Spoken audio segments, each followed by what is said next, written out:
Hello, and welcome to the Wade Borth Podcast. I'm Wade Borth, your wealth strategist, and today we're going to be talking about something that's near and dear to most people's heart, and that's retirement planning, the idea of retirement planning.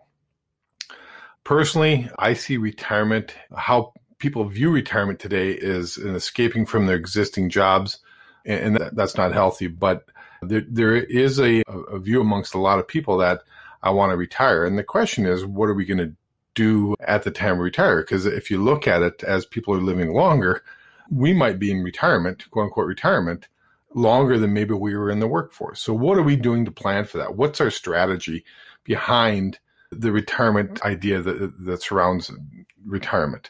Again, I'm not a huge advocate for retirement. I believe maybe in retooling, not so much retiring, because maybe there's something else you want to do in your life. You've been comfortable, you've earned a living doing what you're currently doing in your current position, but eventually maybe you get tired with that, or you found that it's becoming less and less attractive as you get older and you want to retool. So once you leave that current environment, what's the next step? What's the next stage? Because if you look at what retirement means, it talks about being taken out of service.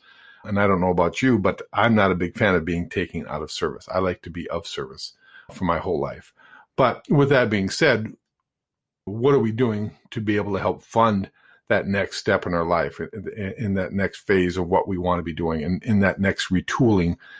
What is that going to look like, and how are we going to fund that?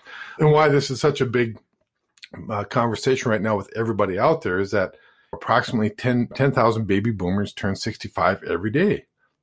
So think about how many people are waiting for retirement, how many people are looking forward to that, how many people are actually achieving that retirement status every day. So it is a hot topic. And part of that is it too late to do something different? And it's never too late to do something different. But as we talk, it's not just baby boomers that retirement's concerned for. It's every generation. And it seems like every generation wants to retire earlier. But then the question is, what are you going to do after that, and how are you going to fund that? So there's some misconceptions about retirement planning. And if you go to sagewealthstrategy.com, you can see in some of the blogs I've written and some of the thought process we have around what does that mean for people. So again, go to sagewealthstrategy.com, go read some of the blogs, because in our belief system about retirement is that we want to empower you to take control of those dollars. We want to empower you to hold your destiny and not rely on somebody else to do it for you. And in the meantime, what's it going to look like? We don't know. So we have to be prepared. We have to have a lot of different options when it comes time for that time when you say, okay, I'm done with this business, or I'm done with this company. What am I going to do? So part of some of the misconceptions, and there's 5, and there's probably more that are out there than that, but I like to focus on the 5 because it's all about how we've been conditioned to think about retirement accounts. Investment accounts are the best retirement vehicle. I hear that all the time. And again, I think we've been conditioned to believe that because there are people on Wall Street, there are money managers that say, we want to have all your money. And they started this. And Ted Bina, who was the founding father of the 401k system, said he created a monster. And part of that was it was never designed for individuals. It was designed for institutions. And so they've taken kind of some of these same thought processes and said, okay, now this is going to work for the individual. Well, it doesn't really work for the individual. And there's a number of reasons why. But the point is, are there other alternatives for, besides just putting your money in a 401k or an IRA or a Roth IRA? Again, these are all government-sponsored programs. So the question is, do you want your retirement to be determined by the government as they change the rules each and every year? I'm a firm believer that you might want some of it there, but it's not the only place. It's not the best place. It might be part of a full arsenal where you want to keep your money. Again, we've been conditioned to believe that's been the place to put your money. And that's the only place to put your money. What do we do between now and then? If you're 40 years old looking at retirement, are you willing to put your money away for the next 20 or 30 years, never being able to access it and use it for anything else ever again until you retire? It's like me. I look at it as if I had this big New York strip or this big T-bone steak that I have, and it makes your mouth drool a little bit because you can imagine that being thrown on the grill and the smell that comes off that, and you're ready to eat it, and you can almost taste it in your mouth now and saying, now we're going to lock that away for the next 20 years. We're going to put it in the freezer for the next 20 years before you can have a taste of that. In essence, that's what's happening with your IRA accounts and your 401k accounts. It's forced you to save. Yep, there's a good benefit to that. It's forced you to save, forced you to put money away. But again, I'm here to empower you. Prefer not to have other people do things for me. I would rather have you empower you to take control of that and say, maybe there's other places to put it. And if we can put it to where now we can use actuarial science as well as the investment account, the marriage between the two, to say, what's the best possible outcome that can happen in retirement, and using a couple different strategies versus just using the one that, quite frankly, over the last 20 years has proven to come up awful short. There's been a lot of people's perceptions of how these things should work and what it actually turns out to be typically don't come together. There's been a lot of people that have banked on the fact that their 401k is going to be worth a certain amount. There's commercials out there. What's your number, right?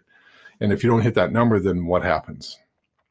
Wouldn't it be a better strategy that says, what's the most I can put away and what's the least result that can happen? If it's better than that, that's even better. Instead of having this false expectation of having that number being big. If it doesn't happen, then you're setting yourself up for failure. And that's really what I see in the commercial says, what's your number? And I'm like, wow, that's setting people up for failure, because what if you don't hit that number? What does that look like? Would you rather have more certainty in retirement or less certainty in retirement? So again, if you want to have a conversation around that, reach out to me, Wade at Sage Wealth Strategy. Again, that's Sage Wealth Strategy with a singular at the end, y.com. So it's Wade at Sage Wealth Strategy.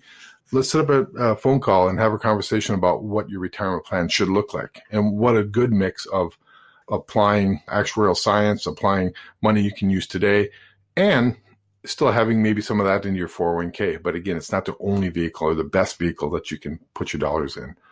Then there's another misconception that you should only invest when you have enough money. That's like having the best day to get married, the best day to have a kid. That there probably isn't the best day that's ever going to happen. You have to start making it happen today. Start planning it today. Start working towards it today. Because again, if you don't do it today, 30 years is going to roll by fairly quick. And also you're going to say, well, I should have started that yesterday. So again, the whole idea is that don't think that you have to wait for the perfect time to make it happen, because it probably is not going to happen. There's never going to be a perfect time.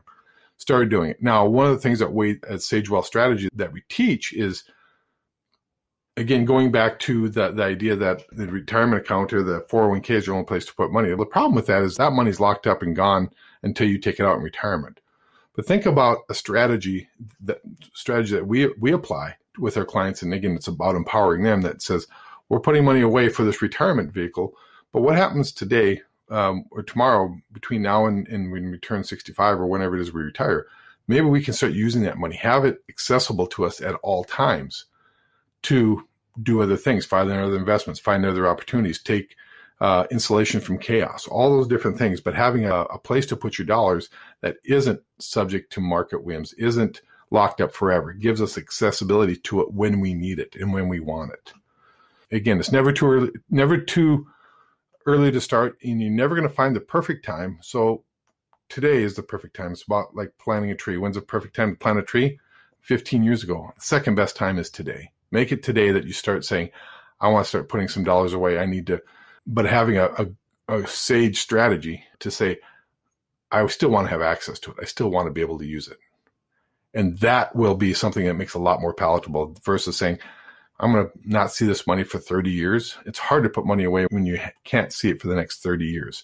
Although I'm a long-term thinker and I think long-term, I also think, what's the process? It's climbing a mountain. You don't say, I want to get to the peak and you just walk up to the top of the peak. Sometimes you have to have a plan to get there. And so part of the plan is, how do we make it more palatable? How do we chunk it out? If you're going to climb Mount Everest, you don't climb it one day. You typically go to a base camp and go to another camp and go to another camp. Eventually you get to the peak. Retirement planning is the same way. What's your strategy from this point to this point? Again, give us a call, send me an email, hop on to sagewealthstrategy.com, take a look at our website, take a look at some of the blogs we've written about this whole strategy and how we can implement a properly structured life policy along with the 401k, use actuarial science, because that's what the big corporations do. That's what big businesses does. That's what people with wealth do. They use actuarial science saying, if I need a stream of income, I'm not going to try and do it myself. I'm going to let the experts do it. And I'll use the market, which is the 401k as well. Again, talking about the best place, tax deferred accounts are the best option. I hear that again. I hear it over and over again. And I just ask people, why is it the best place to put your money? Again, it's not a tax-free account. You have to understand that it's a tax-deferred account. Now, for somebody that's, say, 35 years old, I ask the question. And I have my own beliefs, but I want you to understand that it's what you believe is going to happen. If you're 35 years old, are you going to earn more money in the future or less money in the future? If you have an abundance mindset, I hope that you're saying, I'm going to earn a lot more money when I'm 45 versus 35 or even 55 or 65. And so as you earn more money, you're going to be put into a higher tax bracket. So the question is, and I really go up against the Dave Ramseys of the world and the Susie Ormans that saying if you're 35 or 30 years old or 40 years old and you're on a low tax bracket, maybe not the lowest, but in a lower tax bracket, why are you deferring a tax dollar today to a tax dollar sometime in the future that could be a lot higher bracket? So think about that today. If I'm in a tax bracket that's maybe the lowest I'll ever see again, I don't know where the tax brackets are going to go. I don't know where income taxation is going to go. But I can see in my mind where that's probably going to go. I believe that we're probably in the lowest tax brackets we're maybe ever going to see in this country again. So why are you taking the money that's going to be taxed and saying, I'm not going to pay it at the lowest tax brackets. I'm going to pay it the higher tax brackets sometimes down the road, because we just don't know what that is. So that uncertainty makes me want to say, I'll pay it today because I know what it is, and then let me put it into a vehicle and put it somewhere where it's never taxed again after that. And that to me is a lot smarter strategy than just saying, I'm just going to defer it to sometime down the future. And then when Uncle Sam tells me what that tax bracket is and when I have to pay it out, now you're at the whims of the government. And when has the IRS ever done anything for your benefit? So just think about that as you're looking and say, do I want to put it in a tax deferred account? But there's a lot of things to look at. You have to ask a lot of different questions. One is, what's my current tax bracket? Where do I see it going? What's my income potential going to be in the next 5, 10, 15, 20 years, whatever it might be? So just having those things and thinking through that process versus just blindly putting money there because you've been conditioned to think that's where you need to put it and then walk away. Again, it's about empowering you to take control of that. And part of that is your responsibility to say, okay, I'm going to be responsible for my own money. Because when you're not, then you really have no right to complain because you've given it to somebody else. And when they make a decision for it, where the taxes are going to be or how it's managed, so on and so forth, then you really have no room to complain. So again, taking control, empowering you to take control of your own money versus giving it to somebody else. And then going back to one of the things that is one of the 5 concerns or 5 thought processes or misconceptions, of retirement planning is like retirement is the finish line. Quite frankly, I think it's unfortunate that's how we've been taught to believe. Think about the knowledge that leaves when people retire. Think about if you get to retirement and you say, hey, I'm going to take this knowledge and I'm going to suck it all out of the business that I've been working on or this company I've been working for. Think about the knowledge drain that leaves when people retire. But you have to do what's right for you. So the question is, do you want to take all that knowledge that you've built and all that experience that you've put forward and say, I'm done with that and I'm just going to shut my brain off? No. Think about that. That's just crazy. You want to take that experience and that knowledge and now you just want to redirect it and go somewhere else with it. Be of service. Don't be taken out of service forever. Be of service. And when you get there, again, just look at it and say, I've ran one race. And again, I'll use the mountain climbing analogy is you've gotten to the peak. You've gotten to retirement. Now, use that knowledge and experience to say, and how do I get down off this peak for the next 30 years or 40 years or whatever it might be? How do I get down alive? Because mountain climbers aren't concerned about getting to the peak of a mountain. They're just saying, hey, getting to the peak of Mount Everest is important. Getting down alive is probably even more important. And when we say getting down alive, we're probably talking about more along the lines of, how do I not run out of money? That's our success factor when we're doing retirement planning. Don't run out of money before you graduate from this world. Because if you think about it, if you have assets and you're afraid of running out of money, you're making decisions every day about what you're going to have to do because you're afraid you have this fixed bundle of money and you hold on to it as tight as you can and you're not willing to live because you're afraid of running out of money. What if we could give you some certainty that you're never going to run out of money? You're going to get down that mountain alive. You're going to get to the time where you graduate from this world and you're never going to run out of money. Think about the certainty that you have in retirement, how much more enjoyable that is. A friend of mine makes the comment is that people in retirement that have assets are miserable. People that have in retirement that have income streams are very happy because they wake up in the morning. They're done working, but they wake up in the morning the day after they're done working, and they know that they have a check in their it's like a pension plan. If you have a pension, you have Social Security, you have other things that you're doing that can provide you a guaranteed income for the rest of your life. Think of how valuable that is versus somebody that gets up in the morning and says, well, is the market up or down? Do I have enough money to go golfing for the day or whatever the case may be? Don't be that person. Plan for certainty in retirement. Don't plan for uncertainty, which is that holding on to the block of assets. Look for a stream of income. And then probably the last conception, or probably it's an issue, and we've talked about it. I've hit on it a little bit before, is that you have very little control of your retirement funds. That's so true if you buy into the conventional wisdom that the only place to put your money is in a government-sponsored 401k plan that is ran and managed by somebody on Wall Street.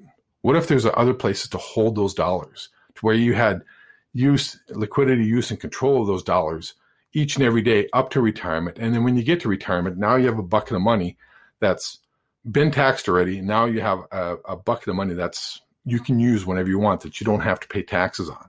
So you think about it, we have 3 different buckets of money. We have a taxable bucket of money, which is like your 401k or IRAs, that type of thing. You have a tax-free bucket of money, and you have a current taxable bucket of money. That current taxable bucket of money might be some current investments you have, some stocks or whatever it is that you're paying as you go. Well, there's a lot of people out there that they only have one money in one bucket, and then that puts them in a position of not having any choices. So again, to wrap this up, give us a call. We can have this conversation around what a bucket of money would look like for you. How do you take control? How do you get more certainty in retirement rather than less certainty? Because again, you're leaving a job, a position that you have a ton of certainty of because your knowledge and your understanding and your ability, just to be very fruitful in that business is there. And so you have some certainty. And then now you're going to retire, and you're going to trade all that certainty for a lot of uncertainty. That's why retirement is very hard on people, at least initially. Think about how many people I can think of a couple of people that retired, and within a year or two after retired, they passed away because of a lot of different things. I think they lose their purpose. So that's why I said, you got to stay busy. Don't take yourself out of service. Be a service, whatever that might look like. But more importantly, having more certainty in retirement is going to be way more beneficial than having less certainty. Today, if you're working for UPS or you're working for whatever business you're working for, you don't have total certainty. We have a lot of certainty that you're going to get up, you're going to go to work and put your time in, you're going to be valuable to that company, and they're going to pay your paycheck. There's a lot of comfort in having that certainty. The day you retire, you don't have that. You have this block of money that may or may not provide you what you need. And that's a lot of uncertainty. So again, you go to sagewellstrategy.com, we talk about how do we empower you to provide more certainty? How do we provide you that? How do we empower you to go back and say, between now and the time I retire, I still want to be able to have access to use and control of my money because there might be opportunities out there, starting a business, taking advantage of other opportunities, other investments that I wouldn't have if I have my money all locked up inside of a government-sponsored 401k or IRA type of plan. So in conclusion, just use your knowledge that you have to put it in perspective. Most people, when they think about deferring taxes from a low tax bracket to high tax bracket, to them, it makes complete sense if you put it in that terms, but they just never give it that much thought. So I'm just asking you to give it some thought, have a conversation with us, because this is a strategy that doesn't have to be a one-time event once you retire. This is a strategy you start planning and working now. And again, if we're doing it right, we provide you money along the way so your money's not tied up for the next 20 years. That steak that's on the grill sizzling away can still sizzle away, you can still use it, and you can still eat it and still have it for in the future as well. Again, you can contact me, Wade, at sagewellstrategy.com, or go to our website and hop on there. You can request more information. And again, that website is Sage Wealth Strategy, singular, sagewellstrategy.com. Thank you so much.